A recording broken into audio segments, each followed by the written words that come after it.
TNE media YouTube channel நேயர்களுக்கு வணக்கம். இன்றைக்கான வீடியோவில் ஷார்ஜா மற்றும் சவுதி அரேபியா சம்மந்தமான விஷயங்களை பற்றி பார்க்க போகிறோம். வாங்க வீடியோக்குள்ளே போயிடலாம். ஃபஸ்ட்டு பார்த்திங்கன்னா தங்க கடத்தலுக்கு பயங்கரமான ஒரு மூளையை பயன்படுத்தி யோசித்து ஒரு சில தங்க கடத்தல் நடந்திருக்குது.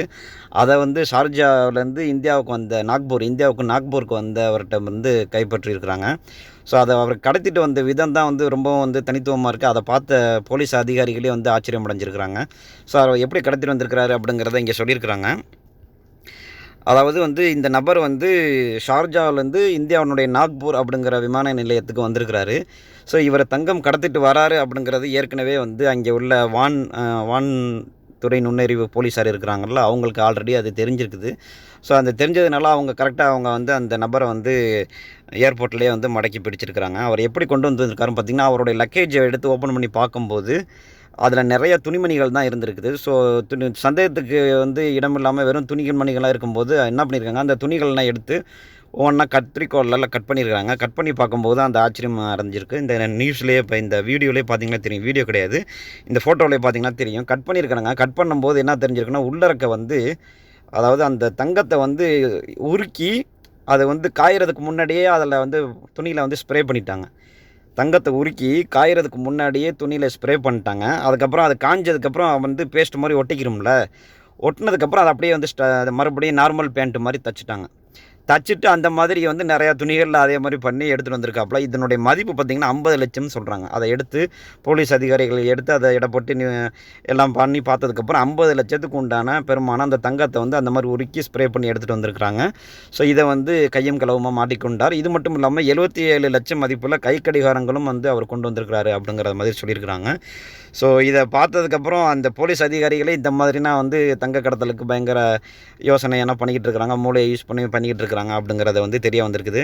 ஸோ இந்த மாதிரியான விஷயங்கள்லாம் நம்ம நியூஸில் படிக்கும்போது தான் தெரியுது. யாரும் இந்த மாதிரிலாம் ட்ரை பண்ணாதீங்க. மாட்டினீங்கன்னு சொன்னாக்கா நிறையா ஃபைனு அல்லது மட்டும் ஜெயில் தண்டனைகள்லாம் கிடைக்கும் அப்படிங்கிறத தெரிஞ்சுக்கோங்க. So police told about the case of that passenger had come from Sharjah to Nagpur on Air Arabia flight. Air Arabia flightல தான் வந்திருக்கிறாரு. Customs officials has already received the information about the smuggling of gold. So கஸ்டமுக்கு already தெரியும், information வந்துருச்சு இங்கே கொண்டுட்டு வராங்க அப்படின்ட்டு. That is why official was already taken alert when Mohammed Abbas reached the airport by plane. The official caught him and after investigation the whole matter came into light. So அதை விசாரித்ததுக்கப்புறம் எல்லாமே வெட்ட வெளிச்சத்துக்கு வந்துருச்சு. The police have started action against the accused. The accused is being interrogated. So அவங்க further என்ன ப்ரொசீஜரோ அதுக்கு அவங்க அந்த அக்யூஸ்ட்டை சப்மிட் பண்ணிட்டாங்க அப்படிங்கிறத சொல்லியிருக்கிறாங்க. ஸோ நியூஸில் அடுத்த விஷயம் என்னன்னு சொல்லி பார்த்திங்கன்னா, சவுதி அரேபியானுடைய நியூஸ் தான். சவுதி அரேபியாவில் நம்ம வீடியோவில் ஏற்கனவே போட்டிருந்தோம். இந்த மாதிரி டாக்ஸி, அதாவது ஆப்பை யூஸ் பண்ணி டாக்ஸி ஓட்டக்கூடியவங்களுக்குனா ஒரு ஆப் ஒன்று இருக்குது அப்படின்னு சொல்லிட்டு. அது என்ன ஆப்புனா 5 ரைடுக்கு மேலே நீங்கள் கேன்சல் பண்ண முடியாது ஒரு மாதத்துக்குள்ளே. அந்த மாதிரி 5 ரைடுக்கு மேலே கேன்சல் பண்ணிட்டாங்க அப்படின்னு சொன்னாக்கா அவங்களுடைய அந்த லைசன்ஸ் 1 மாதத்துக்கு ரத்து செய்யப்படும். அவங்களால டாக்ஸி ஓட்ட முடியாது.